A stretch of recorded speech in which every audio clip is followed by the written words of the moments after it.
Hello dear aspirants, supreme court से जुड़े इस सीरीज में आज हम एक नए वाद के बारे में पढ़ने वाले हैं और वह वाद Shankari Prasad versus union of India, Shankari Prasad बनाम भारत संघ 1951 से संदर्भित है।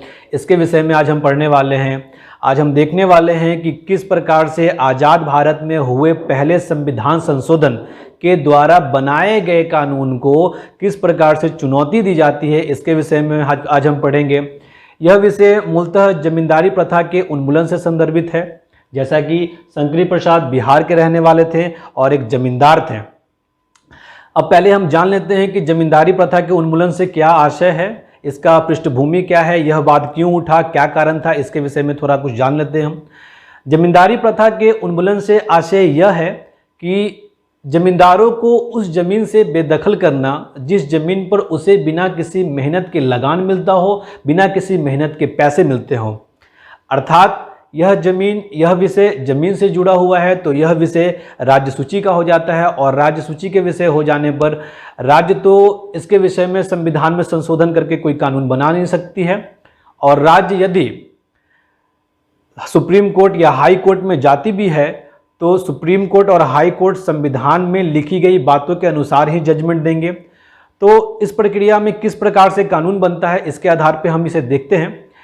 हम देखते हैं कि सन 1951 के दौरान भारत के लगभग सभी राज्यों में कांग्रेस की ही सरकार होती है, कांग्रेस के ही मुख्यमंत्री होते हैं और कांग्रेस के मुखिया नेहरू जी थे। नेहरू जी उस समय भारत के प्रधानमंत्री थे और लगभग सारे राज्यों में जमींदारी प्रथा के उन्मूलन को लेकर चर्चाएं चल रही थी। मुद्दा काफ़ी गर्म था।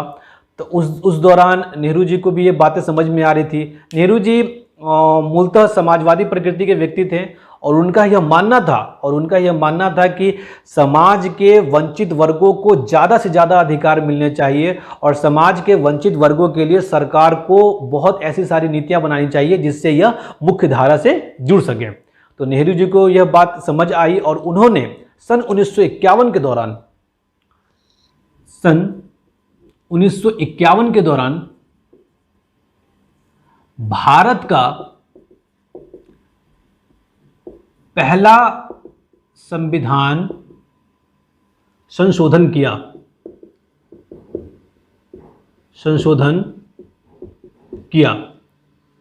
जैसा कि हम जानते हैं संविधान के भाग 20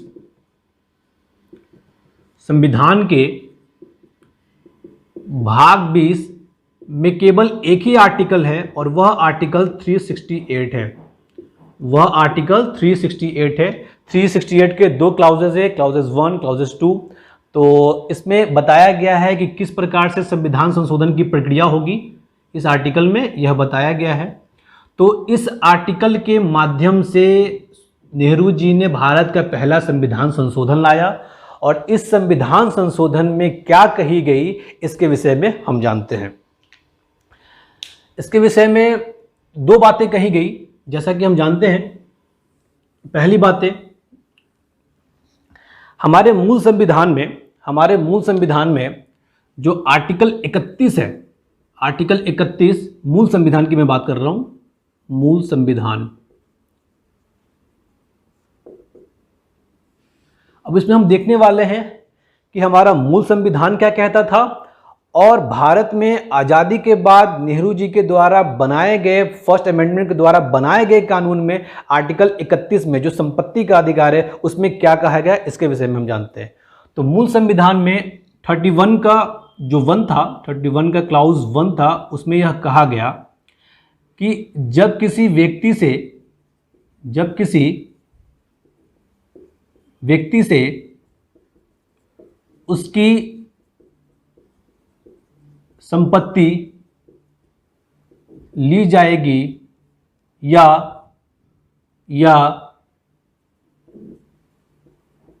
जमीन छीना जाएगा तो उसके लिए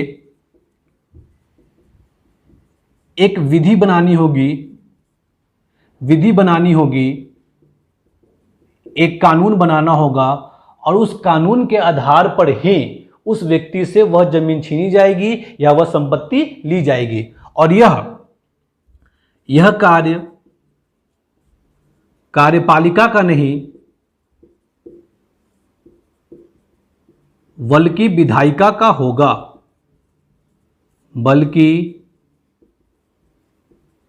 विधायिका का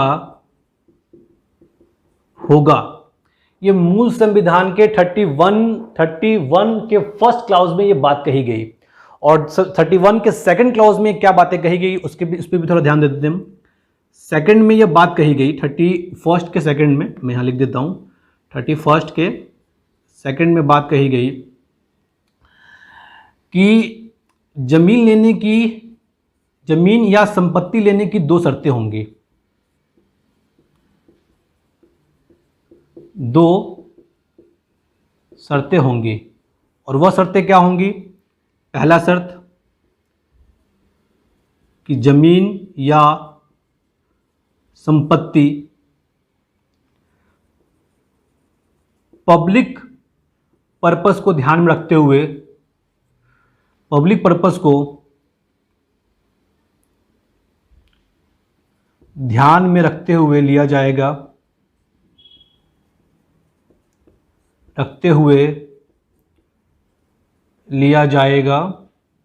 न कि इंडिविजुअल पर्पस के लिए, न कि इंडिविजुअल पर्पस के लिए।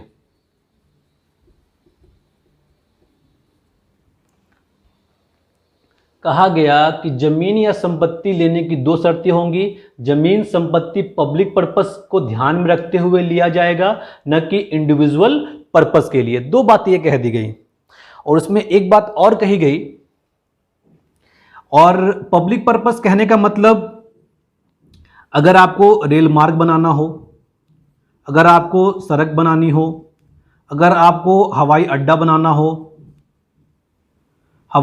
बनाना हो, इन सारे पर्पस के लिए इन सारे पर्पस के लिए जमीन ली जा सकती है।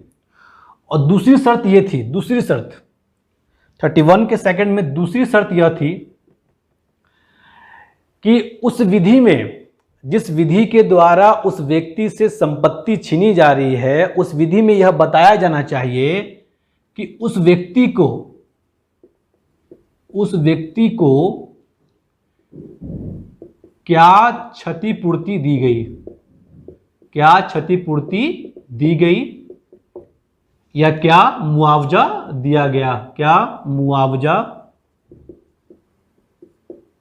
दिया गया,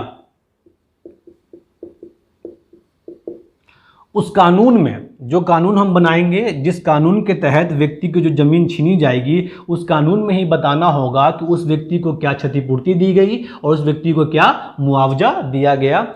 ये हमारे भारतीय संविधान के मूल संविधान में आर्टिकल 31 का 1 और 31 के क्लाउज 2 में ये बातें लिखी गई थी। अब नेहरू जी के द्वारा 1951 में जो परिवर्तन किया गया संविधान में, उसके द्वारा आर्टिकल 31 में क्या लिखा गया उसके विषय में हम जान लेते हैं। अब यहां पे ध्यान देंगे आप, अब इस विषय को थोड़ा ध्यान देंगे। अब इसमें कहा गया सेकंड क्लाउज 31 में 2 क्लाउजेस नए जोड़े गए, 31 का ए और 31 का बी। ये 31 का फर्स्ट था और 31 का सेकंड था। अब 31 के ए और 31 के बी को पढ़ते हैं। इसमें कहा गया कि जब लैंड रिफॉर्म के तहत कोई कानून बनाए जाएंगे, तो आर्टिकल 31 की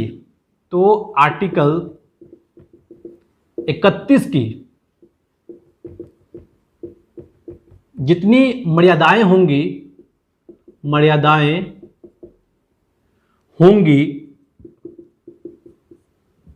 उसे निरस्त कर दिया जाएगा।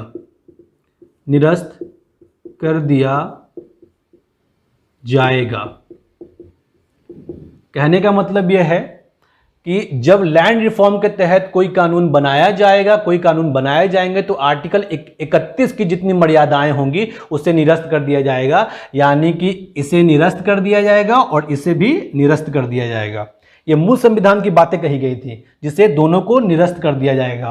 और एक नई बातें जोड़ दी गई, जो आप देखेंगे एक नई बातें जोड़ दी गई, आर्टिकल 31 का ए, आर्टिकल 31 का ए। तो आर्टिकल 31 के ए में एक बात कह दी गई कि जब किसी व्यक्ति की जमीन को लिया जाएगा या जमींदारी उन्मूलन के तहत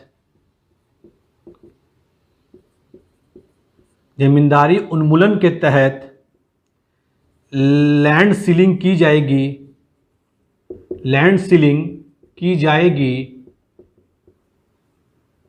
तो वह व्यक्ति यदि सुप्रीम कोर्ट या हाई कोर्ट में जाता है तो उसका जुडिशियल रिव्यू नहीं होगा। यदि जब किसी व्यक्ति की जमीन को लिया जाएगा या जमींदारी उन्मूलन के तहत लैंड सीलिंग की जाएगी तो व्यक्ति यदि सुप्रीम कोर्ट या हाई कोर्ट में जाता है तो उसका जुडिशियल रिव्यू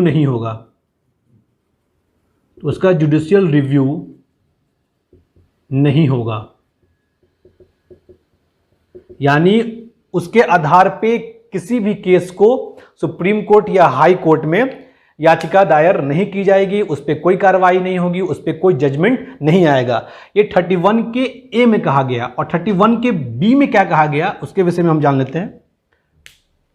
जैसा कि आपने मूल संविधान 31 का 1 देख लिया, 31 का 2 देख लिया, अब 31 के बी में क्या कहा गया इस पर थोड़ा ध्यान दें।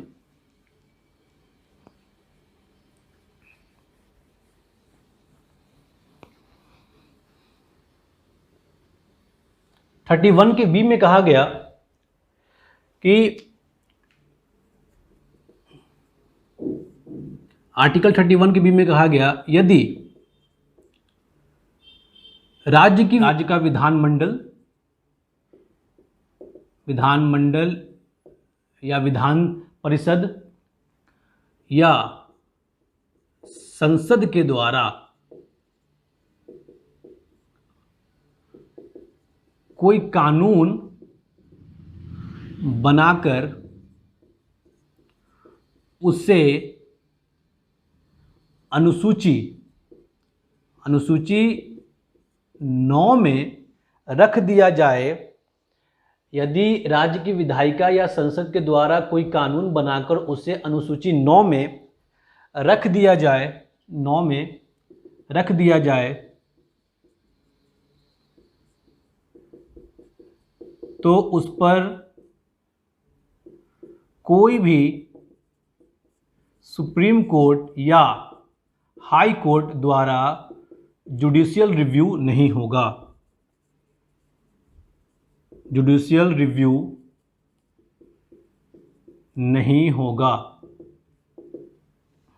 इस बात को समझेंगे। यहां पे पहली बात में कही गई कि जब किसी व्यक्ति की जमीन को लिया जाएगा या जमींदारी उन्मूलन के तहत लैंड सीलिंग की जाएगी तो व्यक्ति यदि सुप्रीम कोर्ट या हाई कोर्ट में जाता है तो उसका जुडिशियल रिव्यू नहीं होगा। अब जुडिशियल रिव्यू क्यों नहीं होगा वो 31 के बी में कहा गया, यदि राज्य की विधायिका या संसद के द्वारा कोई कानून बनाकर उसे अनुसूची 9 में रख दिया जाए तो उस पर कोई सुप्रीम कोर्ट या हाई कोर्ट द्वारा जुडिशियल रिव्यू नहीं होगा, क्योंकि अनुसूची 9 जो है ये 1951 के अमेंडमेंट के द्वारा ही जोड़ा गया। और अनुसूची 9 में जब कोई विषय डाल दिया जाता है तो उस पर judicial review in the sense supreme court या हाई कोर्ट किसी को भी यह अधिकार नहीं होता है कि उस पर जुडिशियल रिव्यू दे सके, उस पर कोई जजमेंट दे सके। तो ये 2 चीजें कर दी गई भारत के पहले संविधान संशोधन के द्वारा। पहले संविधान संशोधन के द्वारा एक चीज तो ये कर दी गई, अनुसूची 9 को ला दिया गया, और अनुसूची 9 के अंदर सुप्रीम कोर्ट और हाई कोर्ट जुडिशियल रिव्यू नहीं दे सकते हैं। और दूसरा कि जब व्यक्ति की जमीन सीलिंग जमींदारी उन्मूलन के तहत लैंड सीलिंग की जाएगी तो उसके आधार पर भी सुप्रीम कोर्ट या हाई कोर्ट में उसका जुडिशियल रिव्यू नहीं होगा। अब यह मामला किस प्रकार से शंकरी प्रसाद ने उठाया, इसके विषय में हम देखते हैं। जैसा कि आप यहाँ तक इस विषय को बहुत ही अच्छी तरीके से समझ गए होंगे। अनुसूची, इस बात को बहुत ध्यान रखना है, ये बहुत ही विवादास्पद अनुसूची है, आज भी बना हुआ है। ये बहुत ही विवादास्पद अनुसूची है और इस अनुसूची में अगर किसी कानून को डाल दिया जाता है तो उस पर जुडिशियल रिव्यू नहीं होती। अब आगे हम देखते हैं।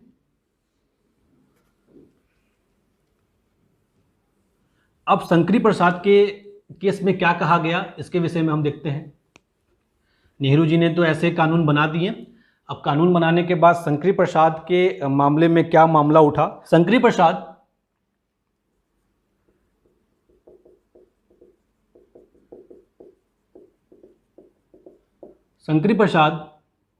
के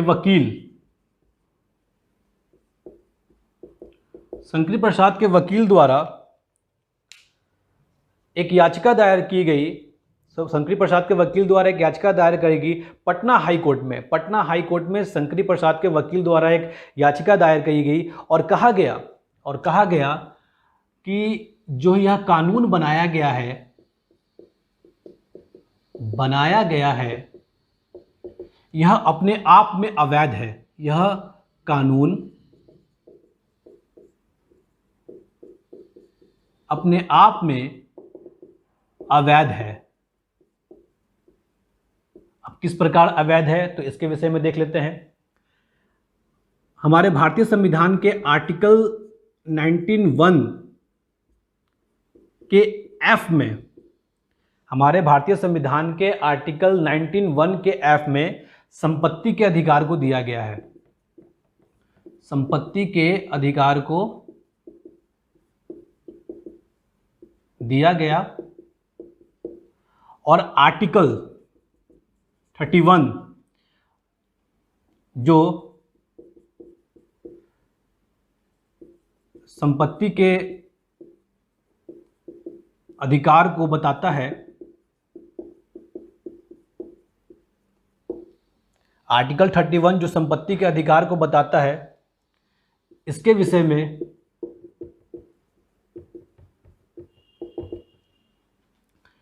इसमें बातें लिखी गई हैं।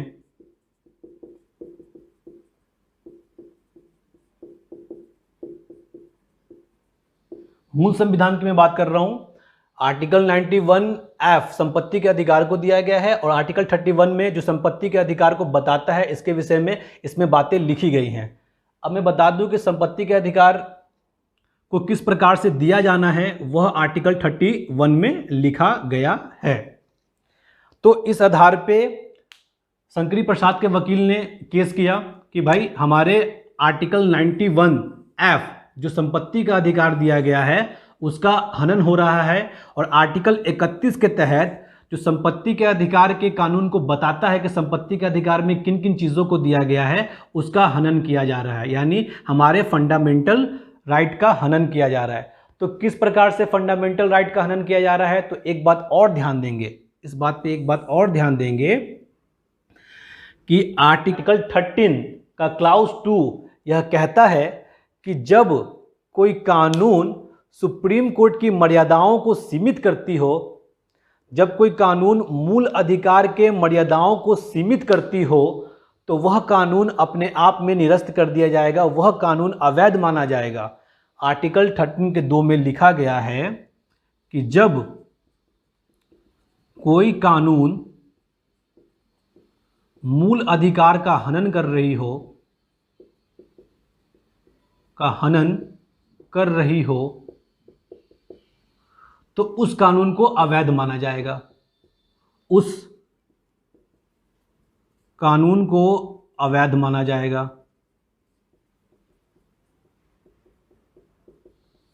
अब शंकरी प्रसाद के वकील ने इसी आधार पर कोर्ट में, पटना हाई कोर्ट में केस किया कि भाई साहब मेरे आर्टिकल 91 एफ संपत्ति का अधिकार है उसको छीना जा रहा है, और आर्टिकल 31 में जो संपत्ति के अधिकार के बारे में बताया गया है उसको छीना जा रहा है। और यह छीनने का विषय आर्टिकल 13(2) का है। जो 13(2) कहता है जब कोई कानून मूल अधिकार का हनन करती हो तो उस कानून को अवैध माना जाना चाहिए। अब ये बातें पटना हाई कोर्ट में गई। अब पटना हाई कोर्ट ने क्या डिसीजन दिया, इस पे ध्यान देंगे। शंकरी प्रसाद इस बात को समझ चुके थे कि अगर यह आर्टिकल 13(2) का मसला अगर हम कोर्ट में रखते हैं तो अपने आप में यह ठीक है, क्योंकि आर्टिकल 19 और आर्टिकल 13(1) मूल अधिकार के अंतर्गत आते हैं, और मूल अधिकार का हनन होता है तो उस कानून को अवैध माना जाएगा। यानी अनुसूची 9 जो बनाया गया है, अनुसूची 9 में जिस कानून को रखा गया है उस कानून को रद्द कर दिया जाएगा। यानी जमींदारी प्रथा की जो व्यवस्था चली आ रही है वो वैसे ही बनी रहेगी। शंकरी प्रसाद को यह लगा, तो पटना के हाई कोर्ट में इन्होंने ये दलीलनामा दे दी, अपनी याचिका रख दी। इसके बाद मैं बताता हूं, इसके बाद पटना हाई कोर्ट ने क्या बयान दिया मैं बताता हूं। पटना हाई कोर्ट ने कहा कि बात तो बिल्कुल ठीक है, बात तो बिल्कुल ठीक है। यदि पटना हाई कोर्ट, बात तो ये बिल्कुल ठीक है, यदि 13(2) के तहत मूल अधिकार, 13(2) के तहत मूल अधिकार जो दिए गए हैं, मूल अधिकार जो दिए गए हैं उसका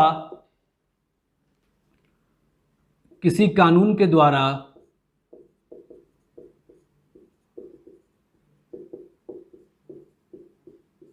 हनन किया जा रहा हो तो हनन किया जा रहा हो तो वह निरस्त होना चाहिए, वह निरस्त होना चाहिए।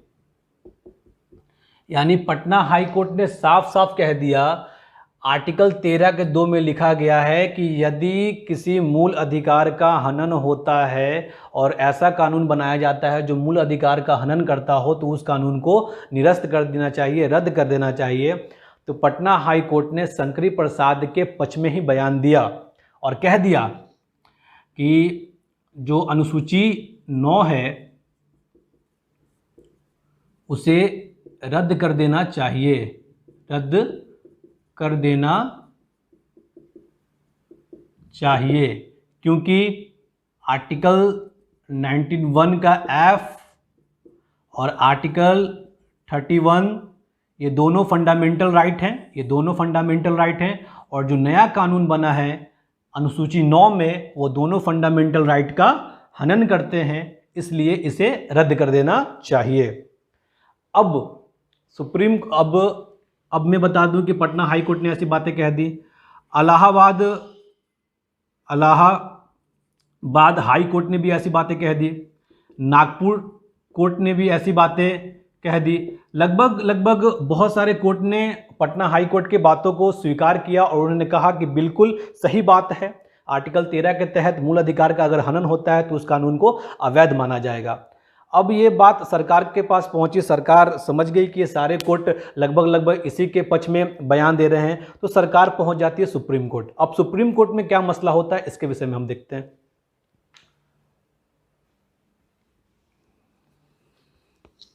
सुप्रीम कोर्ट कहती है, अब सरकार सुप्रीम कोर्ट पहुंचती है और सरकार कहती है, सरकार यह कहती है, सरकार का क्या बयान है, सरकार का बयान, सरकार की याचिका रहती है सुप्रीम कोर्ट में। सरकार कहती है भारत का पहला संविधान संशोधन, भारत का पहला संविधान संशोधन आर्टिकल 368 के तहत किया गया है, और इसके तहत ही नाइन्थ अनुसूची बनाई गई है, नाइन्थ अनुसूची बनाई गई है और आर्टिकल 13(2) इतनी शक्ति नहीं रखती, आर्टिकल 13(2) इतनी शक्ति नहीं रखती कि आर्टिकल 368 को वह कंट्रोल कर सके। यदि सरकार का कहना था कि भारत का पहला संविधान संशोधन आर्टिकल 368 के तहत किया गया है, इसके तहत ही 9 शेड्यूल बनाई गई है और आर्टिकल 13(2) के संदर्भ में सरकार का कहना था कि यह इतनी शक्ति नहीं रखती कि आर्टिकल 368 को वह कंट्रोल कर सके। यह सरकार का कहना था। सरकार का कहना था कि संविधान संशोधन के द्वारा आर्टिकल 13(2) में जो मूल अधिकार की रक्षा की बात की गई है, मूल अधिकार की रक्षा की बात की गई है, उसे संशोधन के माध्यम से सीमित किया जा सकता है। उसे संशोधन के माध्यम से सीमित किया जा सकता है, सीमित किया जा सकता है। सरकार का पूरा कहना था कि आर्टिकल 368 में इतनी शक्ति है कि वह आर्टिकल 13(2) के तहत जो मूल अधिकार को संरक्षण करने की बात है, अगर उसका हनन हो रहा है तो उसे खारिज किया जा सकता है आर्टिकल 368 के तहत संशोधन की प्रक्रिया के द्वारा। यानी इतनी शक्ति आर्टिकल 13(2) इतनी शक्ति नहीं रखती कि आर्टिकल 368 को वह कंट्रोल कर सके। संविधान संशोधन के तहत आर्टिकल 13 में, संविधान संशोधन के तहत आर्टिकल 13 में जो मूल अधिकार की रक्षा की बात की गई है, उसे संशोधन के माध्यम से सीमित किया जा सकता है। यानी उसमें दिए गए अधिकार को रोका जा सकता है, खारिज किया जा सकता है। यह सरकार का कहना था। यह सरकार की याचिका थी सुप्रीम कोर्ट में। अब सुप्रीम कोर्ट क्या कहती है इस विषय में, इसको भी देख लेते हैं। सुप्रीम कोर्ट कहती है कि बात तो बिल्कुल ठीक है, उन्होंने कहा कि जो सरकार की दलील है,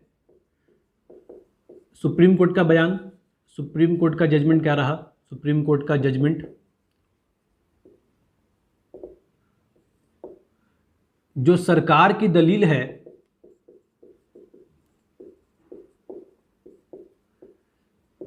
वह बिल्कुल ठीक है, जो सरकार की दलील है वह बिल्कुल ठीक है।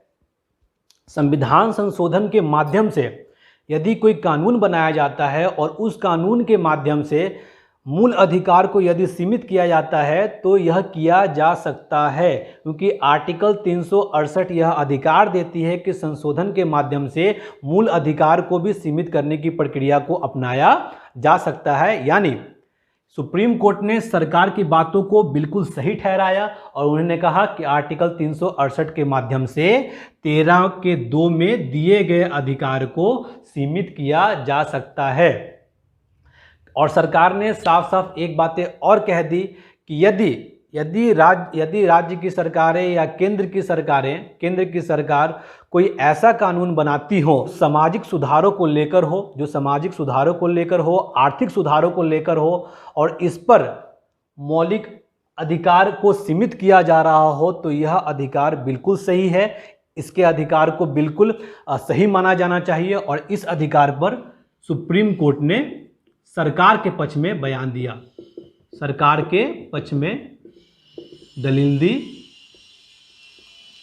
और कहा कि सरकार की जो पक्ष है वो बिल्कुल सही है। और शंकरी प्रसाद के बाद जो वकील थे उनकी याचिका को खारिज कर दिया जाता है और कह दिया जाता है कि आर्टिकल 368 की इतनी शक्ति है कि वह आर्टिकल 13 के 2 में दिए गए मूल अधिकार को सीमित कर सकता है। इस आधार पे मैं समझ सकता हूं कि आपने इस केस को बहुत ही बेहतरीन तरीके से समझा होगा, क्योंकि सुप्रीम कोर्ट का बयान सरकार के पक्ष में आता है और सरकार 368 को लाती है और 368 के तहत सरकार 13 के 2 में दिए गए मूल अधिकार को सीमित करती है और इस प्रकार से यह जजमेंट आता है सुप्रीम कोर्ट का और जो सरकार के पक्ष में जाता है और शंकरी प्रसाद के याचिका को खारिज कर दिया जाता है। अब हम इसमें एक नए इंटरेस्टिंग बात को देखने वाले हैं कि किस प्रकार से इन सारे जजमेंट को बदल दिया जाता है गोलकनाथवाद में। तो ये हम अगले विषय में, अगले टॉपिक में देखेंगे, गोलकनाथ वाले वाद में देखेंगे। तब तक के लिए धन्यवाद, शुक्रिया।